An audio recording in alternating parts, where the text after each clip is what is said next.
এখন এই সোশ্যাল মিডিয়ার যুগে অনেক কিছু যেমন ভালোও আছে, তার সাথে সাথে অনেক কিছু খারাপও আছে। যেমন মানুষের সাথে যদি কখনো কিছু ভালো কাজ হয়, তো সেটা যেমন মানুষ সবাই ফেসবুকে শেয়ার করে, সেরকম একটু কিছু খারাপ হলে যে মানুষ সেটাকে নিয়ে কী করে, তো আজকালকার টাইমে যারা ফেসবুক ইউজ করে তারা সবাই জানে। তো যাই হোক, এখন আবার ইদানিং অনেকেই ফোন করছে ক্লাস ডিটেলসের জন্য, তখন ফোন করে একটা কথা, লোকেশনটা বলো।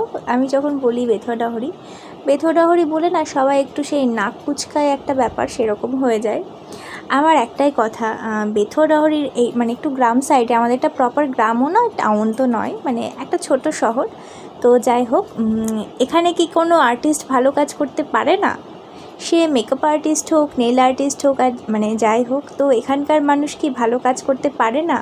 মানে মানুষের কি ধারণা, একটা গ্রামে কেউ থাকলে সে কি ভালো কাজ করবে না, বা সে ভালো কিছু শেখাবে না, বা কিছু এরকম কিছু?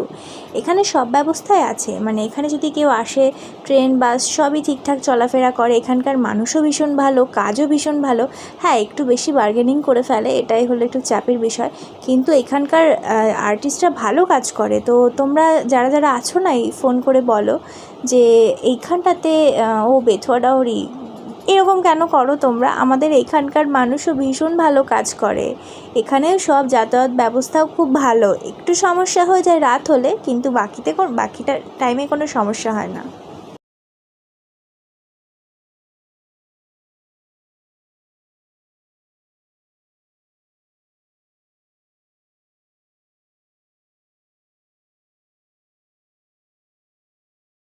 আর এই যে আমি নেল এক্সটেনশন করছি এখন, মোটামুটি আমাদের এইখানকার আশেপাশে অনেক মানুষই আমাকে চেনে, আমার কাজকে ভালোবাসে।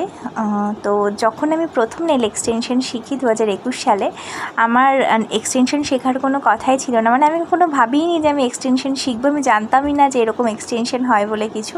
তো আর একজন আমার বান্ধবী শেখার কারণে আমি তার থ্রুতেই মানে এটা শিখি। তো তখনও না এরকম হয়েছিল যে নেল এক্সটেনশন শিখছো, এটা কী জিনিস, এরকম এত টাকা দিয়ে আমাদের বেথুয়াডাহরিতে কেউ করবে না। মানে আমাকে যে কত বাধা দিয়েছে, অনেকেই বলেছে কি এটা কেউ করবে না, কেউ নেই আশেপাশে, এগুলো মানে হবে না, এটা নিয়ে কোনো ফিউচারে ভালো কিছু হবে না। তো কিন্তু তারপরে যখন আমি কাজ শুরু করলাম, সবার এত ভালোবাসা পেয়েছি, এত ভালোবাসা পেয়েছি কি বলবো। তো মানে ঠাকুরের আশীর্বাদে আমি এখন মোটামুটি কাজ করতে পারছি, কিন্তু এটুকুতেই তো শেষ না। আমি চাই আমি আরও ভালো যাতে কাজ করতে পারি, তার জন্য সম্পূর্ণ প্র্যাকটিসের দরকার। তো এখনও অনেক কিছু শেখা বাকি, অনেক কিছু শিখতে চাই। তো তোমরা যারা যারা আমার কাছে এত বছর ধরে এক্সটেনশন করছো, তারা এইভাবে আমার পাশে থেকো। আমি ভীষণ ভীষণ খুশি হই তোমরা যখন আমাকে মেসেজ করে বা ফোন করে বা কমেন্টে বলো যে তোমার কাজ আমার ভীষণ ভালো লাগে। আমার খুব ইচ্ছে তোমার কাছে এক্সটেনশন করার, কিন্তু অনেকটা দূরের কারণে আমি করতে পারি না, বা ক্লাসের জন্য অনেকে যখন আমাকে ফোন করো, কিন্তু অনেকটা দূরের কারণে তোমরা করতে পারো না, কিন্তু তারা নির্দ্বিধায় ক্লাস করতে আসতে পারো। এইখানটা একদম গ্রাম নয়, এখানটাতে সব ব্যবস্থাই রয়েছে। এখানকার আর্টিস্টরাও ভীষণ ভালো কাজ করে, শুধু আমি নই, এখানে এখন অনেক নেল আর্টিস্ট হয়ে গেছে, তারাও ভীষণ ভালো কাজ করে। তো তোমরা যারা যারা চাইছো কোর্সের জন্য, তারা আমার সাথে কন্ট্যাক্ট করতে পারো। টাটা, বাই বাই সবাইকে।